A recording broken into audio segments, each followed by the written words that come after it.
Hi friends, ಎಲ್ಲರಿಗೂ ನಮಸ್ಕಾರ. ನೋಡಿ, ಸ್ಟವ್ ಎಷ್ಟು ಗಲೀಜಾಗಿದೆ. ಇದನ್ನು ಯಾವ ಥರ ಕ್ಲೀನ್ ಮಾಡೋದು ನೋಡಿ. ಎಣ್ಣೆ ಎಲ್ಲ ಹೆಂಗೆ ಬಿದ್ದು ಎಷ್ಟು ಗಲೀಜಾಗಿದೆ.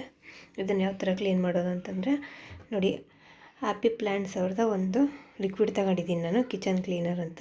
ಇದನ್ನು ಹಾಕಿ ಒಂದು 5 ನಿಮಿಷ ಬಿಟ್ಟರೆ ಎಲ್ಲ ಕ್ಲೀನ್ ಆಗುತ್ತೆ. ನಾವು ಬರೀ ಬಟ್ಟೆ ತಗೊಂಡು ಒರೆಸ್ಕೊಂಡ್ರೆ ಸಾಕು, ಎಲ್ಲ ಕ್ಲೀನ್ ಆಗುತ್ತೆ.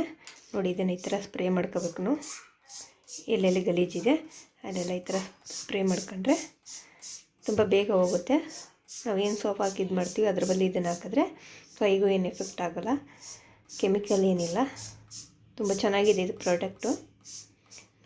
ನಾನು ಫೋನ್ ನೋಡಿ ಯೂಸ್ ಮಾಡ್ತಾ ಇರೋದು. ಇದನ್ನು 1-2 ಸಲ ಯೂಸ್ ಮಾಡಿದ್ದೀನಿ. ನಂಗೆ ತುಂಬ ಇಷ್ಟ ಆಯಿತು, ಅದಕ್ಕೆ ನಿಮಗೆ ತೋರಿಸೋಣ ಅಂತ ಹಾಕ್ತಾಯಿದ್ದೀನಿ. ನೋಡಿ, ಇವಾಗ ಹಾಕಿ ನಾನು ಒಂದು 5 ನಿಮಿಷ ಹಿಂಗೆ ಬಿಡ್ತೀನಿ. ನೋಡಿ, ಇದು ಹ್ಯಾಪಿ ಪ್ಲ್ಯಾನೆಟ್ ಅಂತ ತುಂಬ ಚೆನ್ನಾಗಿದೆ. ಇದು ನೋಡಿ, ನಾನು ಇಷ್ಟು ಖಾಲಿ ಮಾಡಿದ್ದೀನಿ. ನಾನು ಟೈಲ್ಸ್ ಮತ್ತು ಕಿಚನ್ ಐಟಮ್ಸ್ ಎಲ್ಲ ಇದನ್ನೇ ಹಾಕಿ ಸೀಟದು. ಜಸ್ಟ್ ಏನಿಲ್ಲ, ಇದನ್ನು ಹಾಕಿ ಒಂದು 5 ನಿಮಿಷ ಬಿಟ್ಟು ಬಟ್ಟೆ ಒರೆಸಿದ್ರೆ ನೀಟಾಗಿ ಕ್ಲೀನ್ ಆಗುತ್ತೆ. ಚೆನ್ನಾಗೈತೆ, ಯೂಸ್ ಮಾಡಿ.